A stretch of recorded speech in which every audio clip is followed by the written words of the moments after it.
Hola, soy Rafael Ollarte. Bienvenidos a una 13ª pataleta de abogado. Luego de un receso más o menos obligado por las jornadas mundialistas y también por nuestras fiestas navideñas y de fin de año.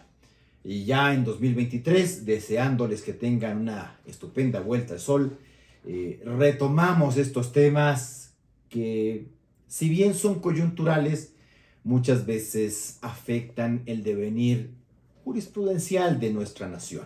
Y antes de comenzar, aparte de presentarles a Sinar Acea y a Ismael Quintana, con quienes trataremos hoy día los temas relacionados con el señor Cáceres y la extradición. ¿Qué pasó ahí con el señor Cáceres y la extradición?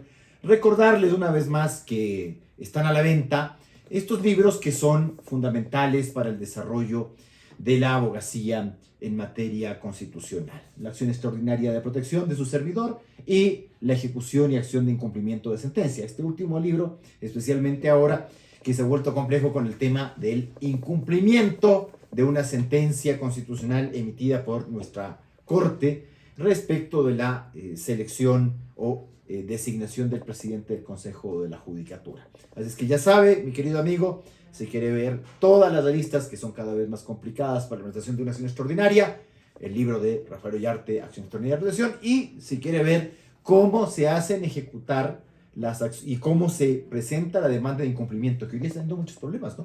Hay mucha gente que presenta la demanda directamente y se la están rechazando en sentencia. Gente que ha demandado hace 5, 6, 7 años, está encontrándose con la sorpresita. ¿Por qué? Por no seguir las normas y ahora la ratificación jurisprudencial muy severa de esas normas. Bueno, y hoy día vamos a tratar un tema que ha causado revuelo en Ecuador, el feminicidio, la muerte de la doctora Bernal, presuntamente, así se dice, en manos del teniente Cáceres, quien era su cónyuge. Y este teniente Cáceres no fue encontrado en el país, sino que fue finalmente encontrado en Colombia. Allá lo hemos venido a encontrar. La primera pregunta que se podría hacer a alguna persona, la generalidad de ciudadanos, es: ¿podía Colombia juzgarle a Cáceres por un delito terrible ocurrido en Ecuador? No podía. Por el principio de territorialidad, él debe ser juzgado con la legislación ecuatoriana. Entonces, en virtud del principio de territorialidad, los delitos son juzgados por los jueces del lugar donde se ha cometido la supuesta infracción, Sí. y se aplicarán las normas, las leyes del lugar donde ese delito supuestamente ha sido cometido. Ahora, si Colombia no podía juzgarle a Cáceres, pero sabíamos ya que se encontraba ahí, ¿qué podía hacer Ecuador frente a ese caso? ¿Qué ocurre cuando una persona comete un delito en un país y se va del país? Bueno, para eso precisamente se emplea generalmente esta figura de la extradición, que ahora está tan de moda, como consecuencia de que vamos a ir a una consulta popular. Ahora, naturalmente las extradiciones tampoco son fáciles, ni se requieren extradiciones a diario, precisamente porque uno tiene complejidades normativas, tanto en el ámbito internacional, como también el tema de los tratados bilaterales, el cumplimiento de ciertos requisitos, ¿no es cierto?, que el delito por el que se le está requiriendo sea un delito que también esté tipificado en la legislación del otro país. Es decir, ¿qué delito habría cometido Cáceres? No es complejo. Cáceres habría cometido el delito de femicidio, que está contemplado en nuestra legislación penal con una pena privativa de 22 a 26 años. Ya, y si no existiese el feminicidio, ¿no habría delito? Habría asesinato. Asesinato, es decir, desde que existe el específico feminicidio, sería feminicidio, pero si no tuviésemos nosotros en nuestra legislación el feminicidio, sería, como se hacía antiguamente, asesinato.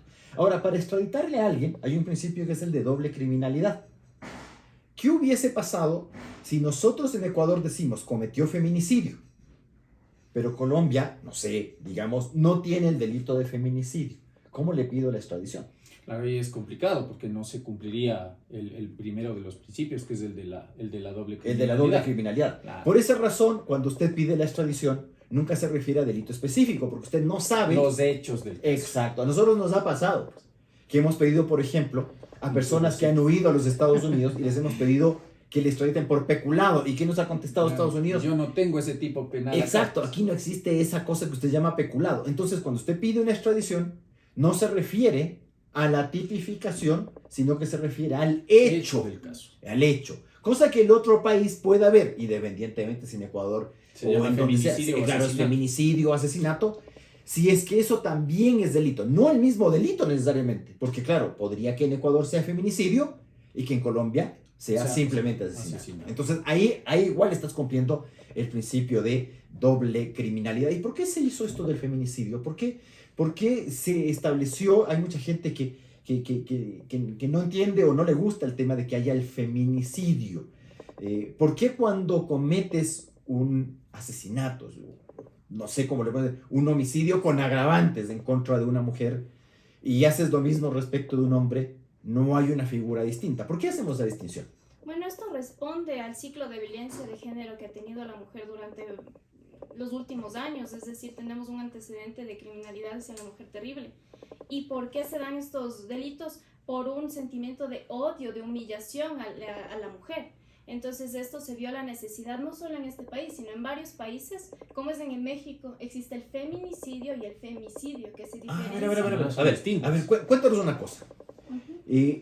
Cuando se produce la muerte causada, yo mato a una mujer, Ujú. ¿siempre será femicidio en Ecuador? ¿O feminicidio? Depende de las condiciones en las que se Ya. ha... ¿Podría haber un asesinato de una mujer? Claro que podría. Ah, ya. Ujú. Entonces, ¿cuándo habría asesinato en una mujer y cuándo habría, ¿cómo le llamamos nosotros? ¿Femicidio? Femicidio. Femicidio acá, ya. Entonces, ¿cuándo habría asesinato en una mujer y cuándo habría femicidio? Cuando existen estas relaciones de poder que tiene el hombre hacia la mujer, la relación que mantuvo anteriormente o algún indicio de violencia que tuvo la mujer. Entonces, si yo soy profesor universitario y le mato a una alumna, ¿es asesinato o Dependería femicidio? de las circunstancias. No solo soy profesor y soy mala gente, malo. Entonces, se sacó mala nota en una prueba y yo le maté. Asesinato. Pero en cambio, para que sea femicidio, Tiene que haber una predisposición a la otra persona de odio, de humillación, como le comento, de relación de poder. O sea, debo, como hombre, yo hacerme superior a la mujer. ya. Con una manifestación de un ciclo de violencia sistemático, humillaciones, maltrato. ¿Tiene algo que ver con la misoginia esto también o no? Claro que sí. Ya. Es una respuesta directa a esto. ¿Y cuál es la diferencia? El feminicidio en México se establece la intervención del Estado, la impunidad que tiene. Ya. ¿Sí? Entonces, al uno investigar el hecho o encontrar responsable a una persona, el Estado tuvo una omisión o una actuación directa en la impunidad del caso. O sea, por ejemplo, en el caso de Germán Cáceres, en el caso mexicano, ¿no sería femicidio sino feminicidio? Claro, sí. ¿Ya? ¿Y ahí la pena es más alta? ¿Hay unas consecuencias para el Estado? Bueno, aquí en Ecuador... No, en México me refiero. Claro, Sí, las ya. implicaciones mucho más graves. Ya, en el Ujú. caso del feminicidio, respecto al femicidio, respecto al asesinato. Exacto. Entonces, en Ecuador nosotros tenemos homicidio en una mujer, asesinato en una mujer y Femicidio. femicidio, que es una figura agravada respecto del asesinato. Sí. Perfecto. Y en México, en cambio, tienes una adicional, una cuarta, que sería el feminicidio, que sería algo más grave que el femicidio. Mira qué interesante. Ahora, en el caso de Germán Cáceres, ¿se lo extraditó? No.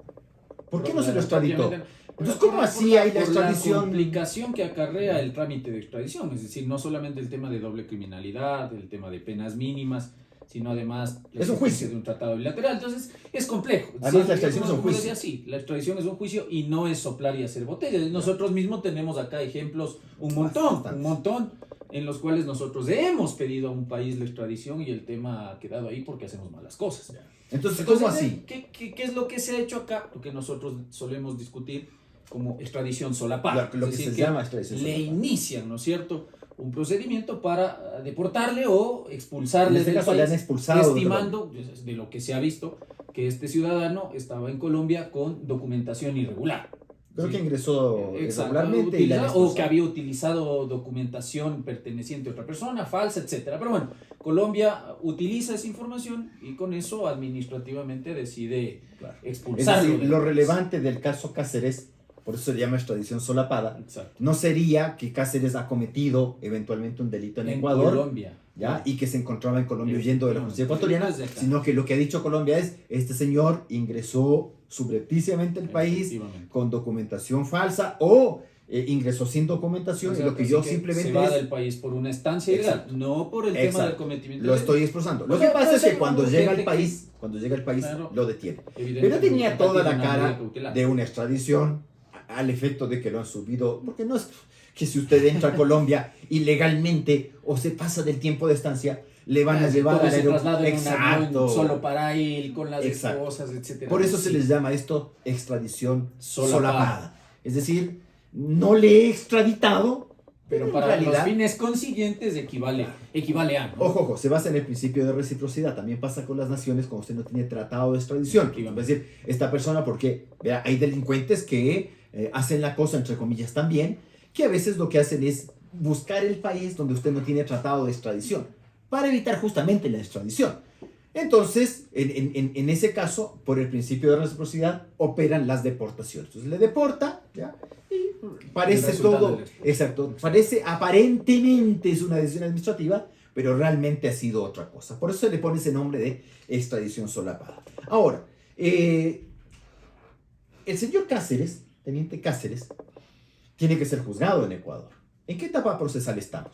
Para que la gente entienda, ¿estamos en una investigación preprocesal? ¿Ya estamos en la investigación procesal? Hoy está cumpliendo pena. ¿Qué está pasando? ¿Y qué estamos haciendo? ¿Ya se le trajo para que cumpla pena o qué pasa? Claro. En esta etapa en la que se encuentran es la de instrucción fiscal, es decir, ya hubo una formulación de cargos. Ya. Entonces, ¿Este delito se juzga en ausencia o no? no se juzga. Entonces, ¿cómo hacemos? Si ya hubo la instrucción, ¿cómo vamos a volver para atrás en el caso de Cáceres? No, afortunadamente estamos a tiempo. El 15 de enero se termina la instrucción fiscal.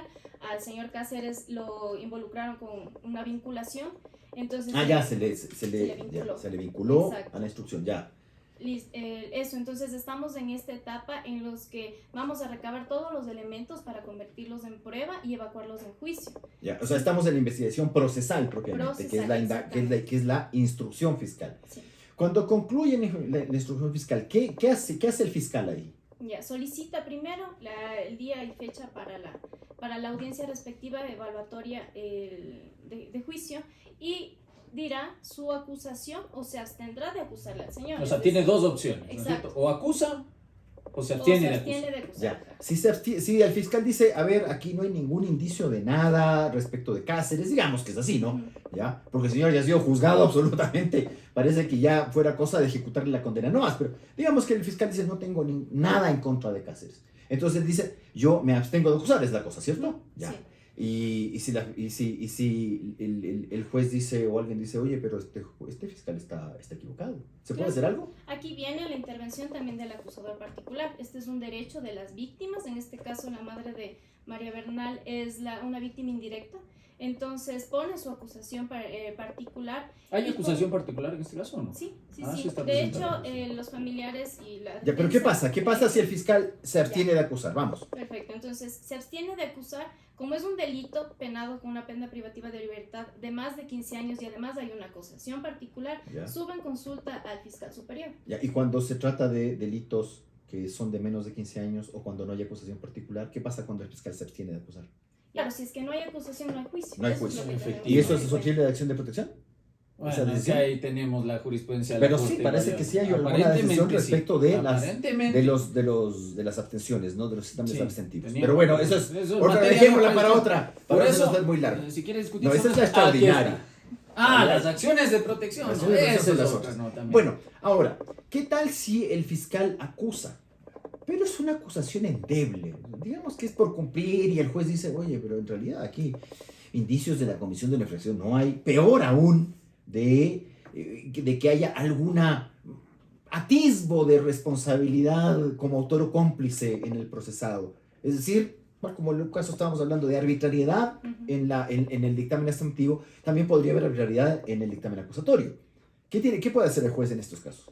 Bueno, en este caso sería si es que no hay una acusación, pues el juez que tendrá que hacer es sobreseír a la persona. Ya, o sea, si la acusación también es débil, arbitraria, también no es que pasamos a la fase de juicio. Y ya en la fase de juicio, ¿qué hacemos?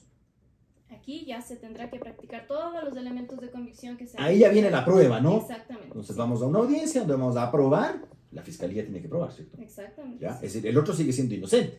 Tiene la presunción de inocencia, pero si él también tiene elementos de descargo que pueden ayudarle a defenderse, pues tiene la libertad. Entonces de ahí hacerlo. lo que hacemos es, la fiscalía presenta pruebas, Ujú. el otro presenta pruebas de descargo, los dos contradicen la prueba, la impugnan, todo ese tipo de cosas, ¿cierto? Exactamente. Muy bien.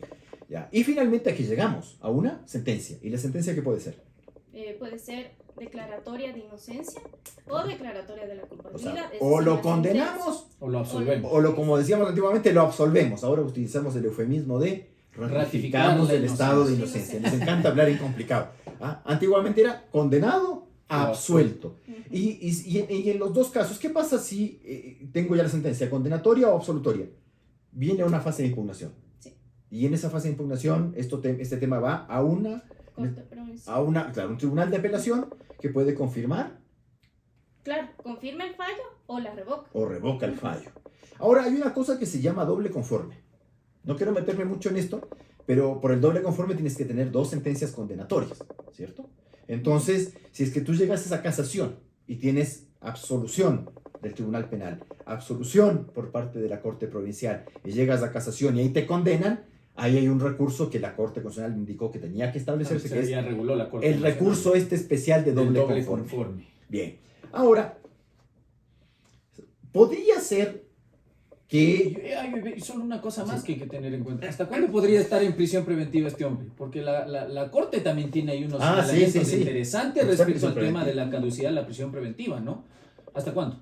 Claro, en este caso podría estar en prisión preventiva por un año. hasta Un año. Es decir, si no tiene condena ejecutoriada Ujú. hasta dentro de un año, ¿qué pasa?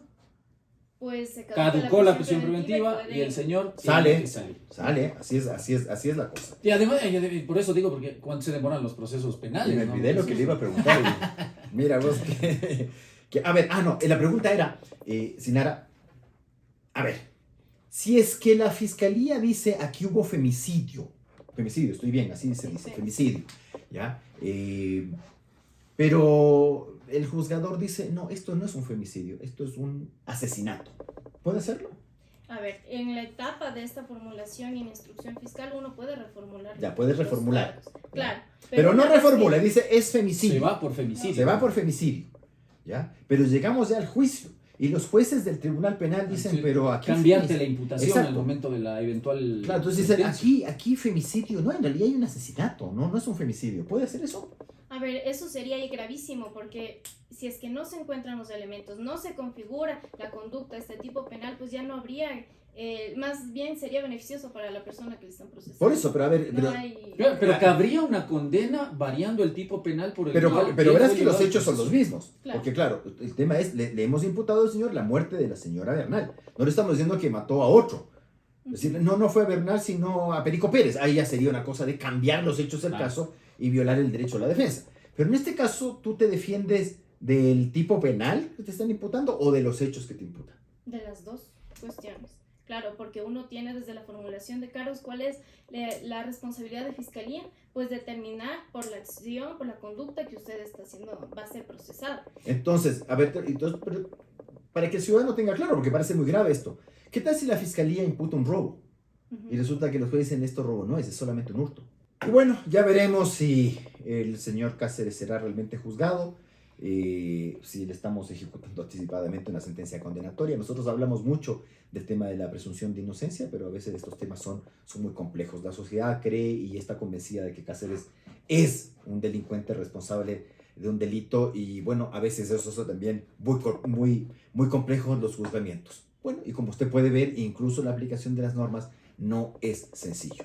Y con esto nos veremos en la próxima pataleta, donde a ver si podemos hablar de los dobles conforme, de justamente este tema que es la variación de los hechos del caso al momento de resolver o la variación de las normas aplicables al caso sin variar los hechos en la sentencia. Nos vemos en la pataleta 14 con estos temas.